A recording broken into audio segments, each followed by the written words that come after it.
Puis-je te présenter, Elisabeth, pour ceux qui Oui, vraiment pardon, c'est vas-y Juliette, incroyable, pendant ce temps-là, j'installe mon PowerPoint. ne te connaîtraient pas encore. Donc, Elisabeth, sans qui le GIS ne serait pas ce qu'il est, en est la secrétaire générale, mais dans son temps libre, elle est aussi historienne, n'est-ce pas? Historienne de la santé dans la France moderne, historienne des politiques de santé dans la France moderne et plus en relation avec ce qu'elle va nous présenter aujourd'hui, historienne du jeu et des jeux entre les 16e et 19e siècles. Elisabeth va nous parler aujourd'hui de jeux de mots, jeux d'esprit et jeux social. J'oubliais de dire qu'elle était professeure émérite de l'Université Sorbonne Paris-Nord et qu'elle participait au programme de la Maison des sciences de l'homme Paris-Nord et était membre du laboratoire IRIS. Elisabeth, si ton PowerPoint est prêt, je crois que c'est le cas. Nous Il t'écoutons. est prêt, merci Juliette. Et nous étions dans un univers futuriste il y a quelques instants et vous allez faire un grand bond en arrière, si j'ose dire. Donc, je voulais vous évoquer les jeux de mots, les jeux d'esprit et le jeu social à l'époque moderne. Certains d'entre vous se souviennent peut-être du film du réalisateur Patrice Lecomte, Ridicule, qui sortit sur les écrans en 1996 et fut récompensé par 4 Césars. Il mettait en scène les aventures d'un jeune noble désargenté, le baron pour celui de Malavoie, qui arrivait de sa province natale, la Dombes, à la cour de Louis XVI à Versailles. En toute candeur, le baron s'imaginait obtenir du souverain les moyens d'assécher les marais recouvrant sa région, qui constituaient des foyers de malaria et ruinaient la santé des paysans. Son bel esprit, son brio dans les bourrimées, les anagrammes et les énigmes que nous appellerions aujourd'hui des devinettes, lui ouvraient pour un temps les portes des coteries de la cour, largement caricaturées dans le film. Donc, cour où le succès dépendait des talents pour les jeux de l'esprit et du langage. Alors, il est vrai que les jeux littéraires, madrigaux, rondeaux, sonnets, chansons, portraits, etc., étaient en faveur depuis longtemps dans les milieux lettrés, parmi les honnêtes gens, et dans la noblesse de cour, toute catégorie qui disposait de temps libre, de partager une communauté de culture et ne dédaignait pas par ailleurs les jeux de société, échecs, tric-trac, cartes ou les jeux de hasard et d'argent. Au milieu du XVIe siècle, les traités de jeu, qui paraissent désormais en nombre accru grâce à l'essor de l'imprimerie, donc ces traités de jeu consacrent une part non négligeable de leur contenu aux jeux de parole pour gens d'esprit, selon l'expression employée à l'époque. Leur lecture révèle qu'il s'agit surtout de jeux précieux, savants et galants, exigeant la maîtrise d'une solide culture classique pour y faire bonne figure. Ces jeux littéraires ont servi en vérité d'apprentissage de l'art de la conversation, une composante essentielle de l'art de plaire à la cour et d'y faire son chemin, et ce sont, comme vous pouvez le constater, les 3 points que j'aborderai successivement. Alors, si l'on en croit l'édition de 1694 du Dictionnaire de l'Académie française, le jeu est une récréation, un passe-temps, une action gaie et folâtre par laquelle on se divertit, qui s'appuie cependant sur des règles et une manière de jouer. Les premiers à édicter de telles règles ont été les traités italiens, dont le plus célèbre est dû à la plume d'Innocencio ou Innocenzio Ringhieri, écrivain et gentilhomme de Bologne, qui en 1551 y publiait Santo Giochi Liberali ed Ingegno, c'est-à-dire sans jeux, libéraux et ingénieux. Ce traité était dédié à la reine de France, Catherine de Médicis, qui, comme vous le savez, était originaire de Florence. Le succès en fut tel que les Santo Giochi ont été traduits en français. Voilà. Ils ont été traduits en français en 1555, donc vous voyez, 4 ans après leur parution à Bologne. Donc, en 1555, paraissait à Lyon, chez Charles Penaud, 50 jeux divers d'honnête entretien, industrieusement inventés par Messer Innocent Ringier, gentilhomme bolognois, fait français par Hubert Philippe de Villiers, homme de lettres, traducteur et compositeur, actif approximativement entre 1553 et 1569, qui était protestant et qui fut même secrétaire d'Antoine de Croix, prince de Porcien, puis de son oncle Louis de Gondé, l'un des chefs du parti huguenot.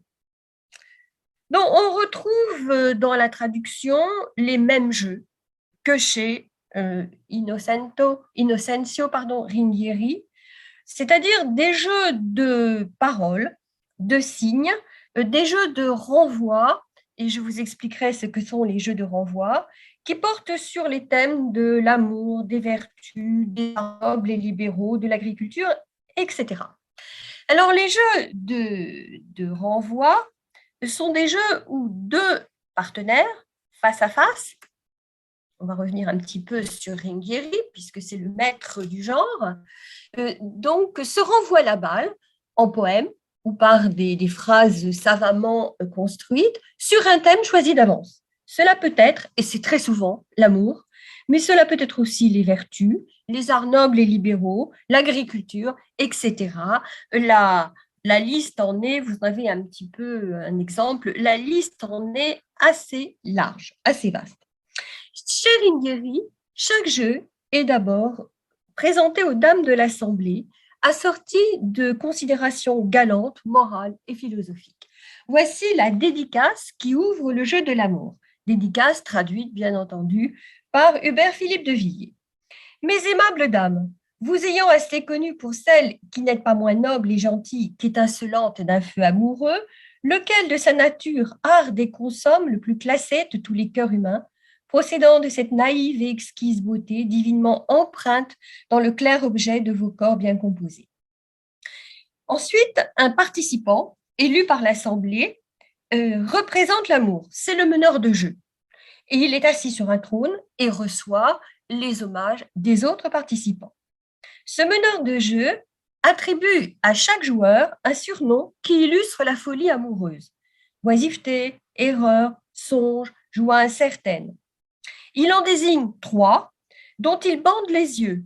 Dans le jeu de l'amour, le bandeau symbolise l'aveuglement des amoureux et les troubles des passions et des affections diverses qui sont excités par l'amour. Ensuite, ces 3 joueurs doivent identifier ceux qui viennent leur toucher la main et ils doivent les identifier par leur surnom et non pas par leur nom. S'ils se trompent, ils reçoivent des gages qui consistent le plus souvent en questions sur le sujet de l'amour. Je cite Ringhieri, traduit, lesquelles sont communes à ceux qui ont étudié la morale et sont instruits dans la pratique du monde. L'autre ouvrage fondateur dans la catégorie des traités de jeu est, le voici, La Maison des Jeux de Charles Sorel, sieur de Souvigny et des Îles, qui est publié à Paris chez Nicolas de Cercy en 1642. Et vous allez voir que la date de 1642 est importante. Issu d'une famille de Robin Champenois, Charles Sorel est un romancier, c'est l'auteur de l'histoire comique de Francion, c'est, je dirais, un écrivain polygraphe, historien à ses heures, et qui est animé par le désir d'acquérir un savoir universel, ce qui, à l'époque, lui valut, je dirais, de méchantes plaisanteries. L'ambition de la Maison des Jeux est affichée dans le sous-titre. On ne le voit pas là, mais peut-être on le voit. Non, on ne le voit pas ni dans l'une et l'autre première de couverture.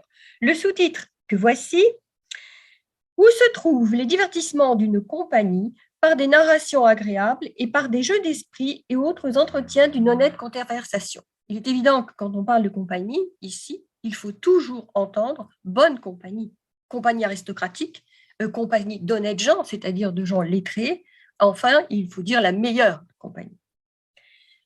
L'ouvrage se présente sous la forme d'un roman qui, chemin faisant, décrit des jeux à pratiquer en compagnie, car, ajoute-t-il, les traités de jeux faits par les Italiens sont peu satisfaisants, obscurs, trop cérémonieux et pédants.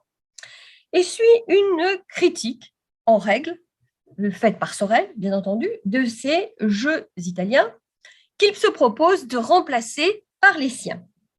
Donc, il veut montrer de quelle manière les bons esprits peuvent se divertir dans une honnête conversation.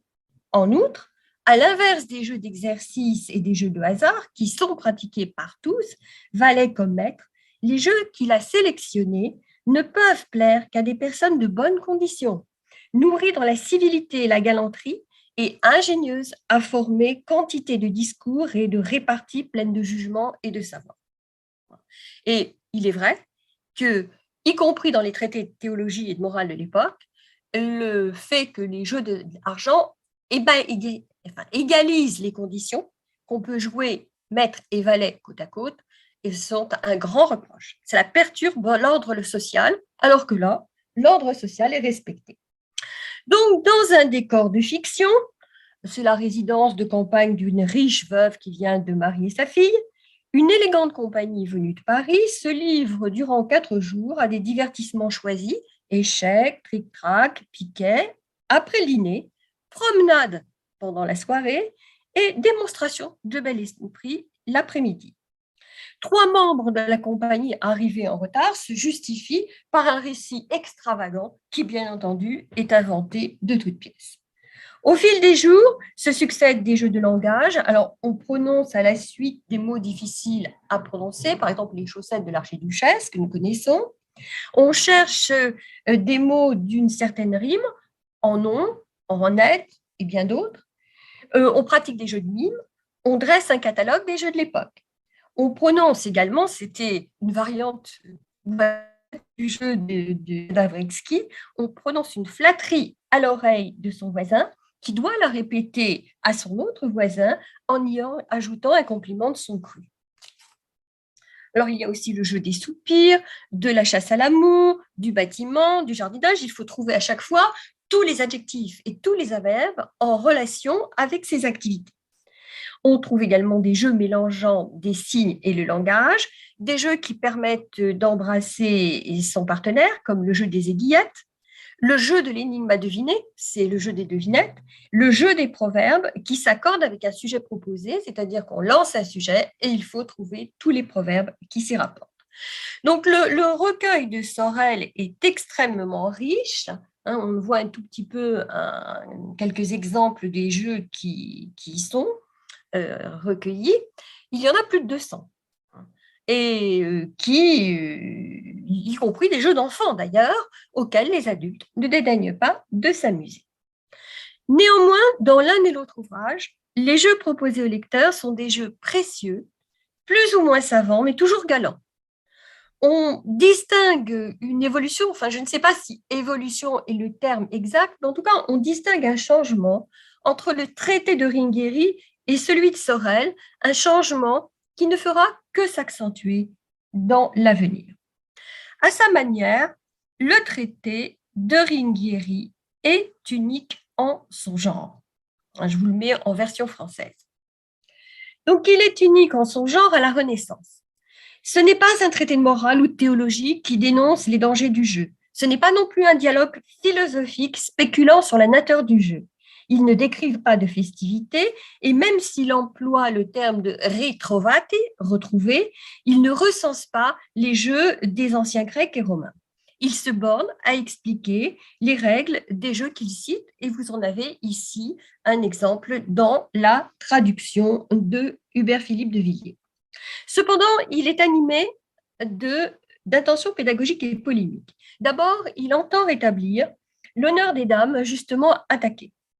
Il veut leur permettre d'exercer leur esprit et de le faire briller. Et il est vrai d'ailleurs que le public auquel il s'adresse est féminin, aristocratique, même si les hommes ne sont pas exclus des jeux. Ils peuvent participer, ils y sont les bienvenus.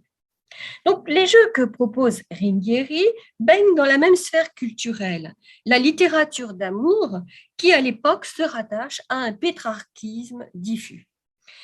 Une part prépondérante, est accordée à des références culturelles avec une prédilection pour les lieux communs de la philosophie amoureuse, pour des questions mythologiques et de littérature. Et on retrouve dans l'ordre ces auteurs cités, on trouve Pétrarque, Boccace, Homère, Dante et Platon. C'est l'ordre dans lequel ils sont cités et donc où ils sont utilisés. Alors, vous direz, mais mon Dieu, quelle culture! Non, pas vraiment. Par exemple, il n'est pas besoin de connaître Pétrarque par cœur pour y participer. Il suffit d'ouvrir les glossaires qui se multiplient à l'époque. Beaucoup de glossaires ont été fabriqués en Italie, ont été imprimés en Italie sur Pétrarque. Et c'est une sorte de dégradation du texte de Pétrarque. Si j'osais, je dirais c'est Pétrarque à l'usage des nuls, mais enfin non, c'est quand même pas, c'est pas une bonne comparaison. En tout cas, cette dégradation du texte de Pétrarque le met à la portée de bien des utilisateurs, et ces utilisateurs, ces lecteurs, ne se privent pas de le piller. Donc, on voit bien que Tcheringhéry, et dans sa traduction, des lieux communs pétrarchistes reviennent et ils utilisent des formes qui sont déjà codifiées par la littérature. Tout est réinterprété en termes amoureux et on ne propose qu'un univers métaphorique. Donc, on peut aussi faire une parenté, elle est assez justifiée, avec les blasons de poésie qui sont je dirais, en vogue à l'époque. Donc finalement, les jeux de société proposés par Ringueri sont des jeux essentiellement culturels. Rien n'est à prendre au premier degré, même dans des jeux reconnus comme le jeu des 3D ou des échecs. Ils sont vus de façon purement métaphorique. Et à mains égards, ce recueil constitue l'acte de naissance des jeux de société et il leur donne d'emblée un statut culturel. Il transforme la culture littéraire en jeu, d'une certaine manière, mais aussi le jeu en littérature. On voit bien que ces jeux de société culturelle sont liés à un état précis de la culture qui, effectivement, change par la suite. Alors, quand on se reporte à la maison des jeux, que l'état de la culture a évolué. C'est 90 ans, la Maison des Jeux paraît 90 ans après le recueil de Ringueri. Ensuite, elle a été directement rédigée en français. Et ce traité se situe absolument dans la lignée de la préciosité française qui est incarnée par la Chambre bleue, c'est-à-dire le salon de Catherine de Virvonne, marquise de Rambouillet, qui s'épanouit jusqu'en 1645, qui domine la vie culturelle et littéraire parisienne jusqu'en 1645. Alors, Sorel se livre à une critique acerbe des jeux de Ringueri qui, dit-il, sont entendus seulement par les personnes ayant un peu étudié, alors que d'ordinaire, je le cite, ces jeux se pratiquent parmi les jeunes gens de la cour de la ville, qui sont tous des gens du monde et de conversation vulgaire, entendons-nous de conversation banale, sans avoir application aux lettres. C'est le cas aussi des femmes, qui la plupart, n'ayant pas fait grande lecture, ignorent beaucoup de choses que l'on ne peut savoir sans avoir été au collège. Là, il n'y a pas du tout de réhabilitation de la femme, contrairement à Ringueri. Alors, ces jeux, dit-il, les jeux qu'il propose sont faciles, agréables, ingénieux, et si on les trouve difficiles, on peut toujours les simplifier. Alors, ce sont des jeux extrêmement variés. Il y a bien entendu des jeux de renvoi, comme ceux que pratiquait Ringueri, parce qu'ils sont à la mode, ils sont toujours à la mode à l'époque, mais on y trouve des jeux d'enfants, des jeux de cartes, les échecs, on y trouve en réalité tout ce qui se faisait dans le salon de Catherine de Vivonne, marquise de Rambouillet. La marquise de Rambouillet, donc, qui est, rappelons-le quand même, à moitié italienne, sa mère est une aristocrate italienne, elle a vu le jour à Rome, son père était ambassadeur de France, d'abord en Italie puis en Espagne, et elle a été élevée dans la culture de la conversation, puisque toute jeune, elle fréquentait le salon littéraire que sa mère tenait à Rome. Donc, elle a baigné dans cette atmosphère et de pétrarchisme et de conversation mondaine. Alors, elle recevait dans son salon absolument la fine fleur de la littérature française de l'époque, en particulier le poète Vincent Voiture, et elle a exercé une grande influence sur la langue française et la littérature de son temps. Alors, Sorel s'attribue, lui, la volonté de mettre en forme de façon littéraire les jeux, de les présenter comme un roman. En réalité, ça existe déjà chez Inghieri, et il se vante aussi d'avoir transformé le jeu de société. Néanmoins, ce qui est intéressant, c'est que chez lui, la mise en roman du jeu conduit au jeu du roman qui clôt l'ouvrage. Un jeu du roman, d'ailleurs, qu'on pratique dans le salon de Catherine de Vivonne. Voilà. Donc, après Charles Sorel, et c'est aussi une mutation, les traités de jeu abandonnent toute prétention poétique ou romanesque. C'est terminé. Ils deviennent une compilation pratique des jeux à la mode et des règles qui les dirigent. De même, la part dévolue aux jeux de parole diminue jusqu'à disparaître presque complètement au XVIIIe siècle. Les jeux de table et de cartes occupent désormais tout l'espace et la conception même du jeu de société a évolué. La parole accompagne le jeu, elle n'en est plus l'objet principal. Ceci nous montre, voici la chambre bleue, vous voyez, où réclame, notons une assemblée mixte masculine et féminine, et où on joue des scénettes, etc. Alors, ceci nous montre, voilà, nous y arrivons, nous montre que ces deux traités de jeu qui mettent et qui ont mis l'accent sur le maniement de la parole ont constitué une école d'apprentissage de la conversation mondaine et au-delà, une initiation au protocole de la cour. Chez Inghieri, je vous l'ai dit, les jeux suivent un cérémonial immuable. Ils se déroulent toujours en 5 temps. La dédicace, je vous en ai lu une, qui représente une sorte d'idéal oratoire proposé aux joueurs qui doivent s'efforcer de l'imiter. Ensuite, il y a l'élection d'un seigneur, intronisé solennellement meneur du jeu, et qui distribue aux joueurs des noms en rapport avec le thème du jeu.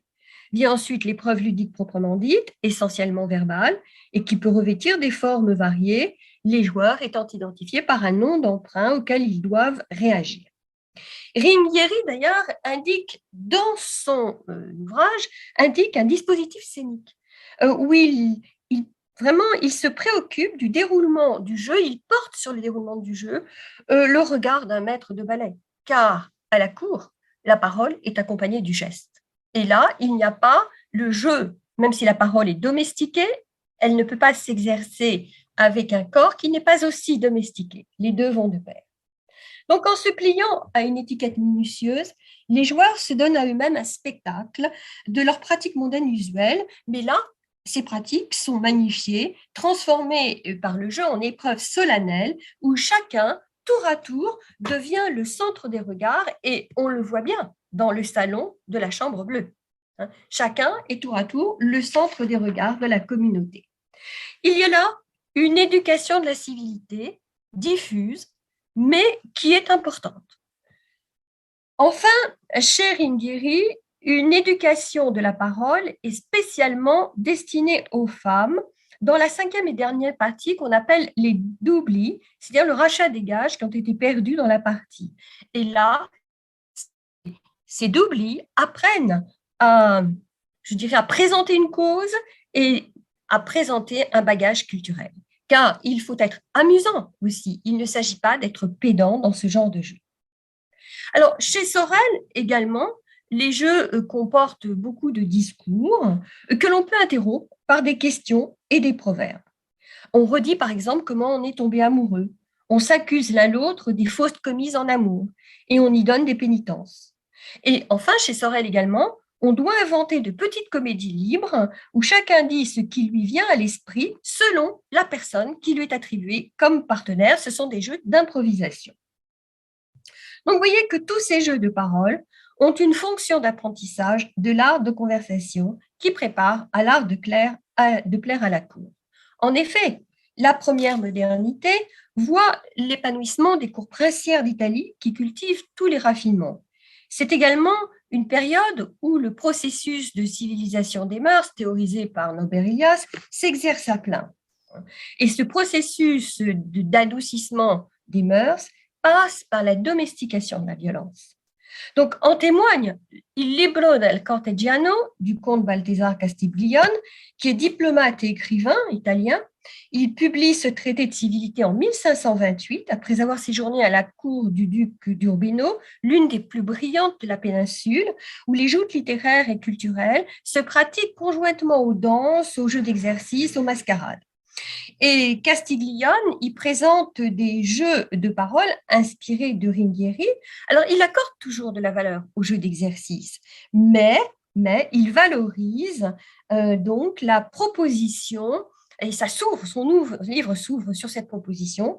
Donc, il valorise la proposition de jouer à des jeux de conversation, qui sont des jeux de conversation inspirés des discours d'amour et des cours d'amour aussi médiévales ou des jeux floraux provençaux. On voit bien l'affiliation. Alors, à leur tour, les élites le voici traduit en français. À leur tour, les élites françaises sont conquises par la civilisation des mœurs et par les codes de la civilisation des mœurs, comme l'illustre cet autre traité de civilité célèbre, celui de Nicolas Faret, L'honnête homme ou l'art de plaire à la cour. Alors, il paraît en 1630, comme vous le voyez, et Nicolas Faret est un homme de lettres, ça a été l'un des premiers membres de l'Académie française, qui s'inspire de Balthazar Castiglione. Il ne renie pas son inspiration d'ailleurs. Et pour lui, le but du courtisan est d'accompagner le prince à la guerre, comme dans ses loisirs, et le tout dans un contexte de recentrement sur la cour de la sociabilité nobiliaire. Désormais, il faut se faire voir à la cour. Il ne suffit plus de participer à la guerre puis de se retirer dans ses terres. Là, il faut apparaître à la cour. Alors, pour Faret, comme pour Castiglione, la présence des femmes est absolument essentielle, car dans la conversation, comme dans le jeu, elles contribuent à apaiser les passions masculines et les disputes entre les autres hommes, même si elles soulèvent un autre type de passion. Et on peut remarquer, d'ailleurs c'est un littéraire, Philippe Sellier, qui rappelle que la galanterie qui imprègne absolument tous ces jeux, qui imprègne aussi l'art de plaire à la cour, le mot galanterie viendrait du verbe galer, c'est un mot d'ancien français qui signifie jouer, plaisanter, se réjouir. Cet apprentissage de la conversation conversation art de cour, culmine, mais on est beaucoup plus tard, dans l'art de plaire dans la conversation de Pierre Ortyque de Vaumorière, où il détaille très précisément tous les sujets à aborder en bonne compagnie, les termes à employer et les attitudes à avoir, puisque je vous l'ai dit, cela forme un tout. Je dirais en conclusion qu'on peut considérer que les jeux de parole ont rempli une fonction d'éducation à l'art de la conversation qui était essentielle dans les sociétés modernes. Dans toutes les sociétés, remarque le sociologue Erving Goffman, chaque fois que surgit la possibilité matérielle d'une interaction verbale, on voit entrer en jeu un système de pratiques, de conventions et de règles de procédure qui sert à orienter et à organiser le flux des messages émis. On s'accorde sur le lieu et le moment de la conversation, sur les thèmes d'ouverture et sur l'identité des interlocuteurs admis. Les participants se servent d'un ensemble de gestes significatifs afin de marquer la période de communication qui commence et de s'accréditer mutuellement. En général, les pensées, les paroles et les regards se concentrent sur un objet unique qui résume légitimement la rencontre. Chacun se voit accorder un certain temps de parole, avec une certaine fréquence. Les interruptions et les silences sont contrôlés de façon à ne pas couper le flux de l'échange. Toutes ces règles sont liées non à l'interaction verbale considérée comme un processus en développement, mais à une conversation, à une interaction épisodique prise comme unité naturellement délimitée. Eh bien, ces observations d'Erving Goffman, tirées des rites d'interaction, s'appliquent au système d'échanges verbaux inculqués par les jeux de parole. Je dirais que cela va même au silence, puisque paraît un peu plus tard un traité du silence de l'abbé Dinoir qui explique comment savoir se taire en société. Donc, à leur échelle et en leur temps, Ces traités de jeux de parole ont contribué à enseigner aux catégories sociales dirigeantes la maîtrise de l'art du langage qui leur ouvrait les chemins de la cour. Je vous remercie.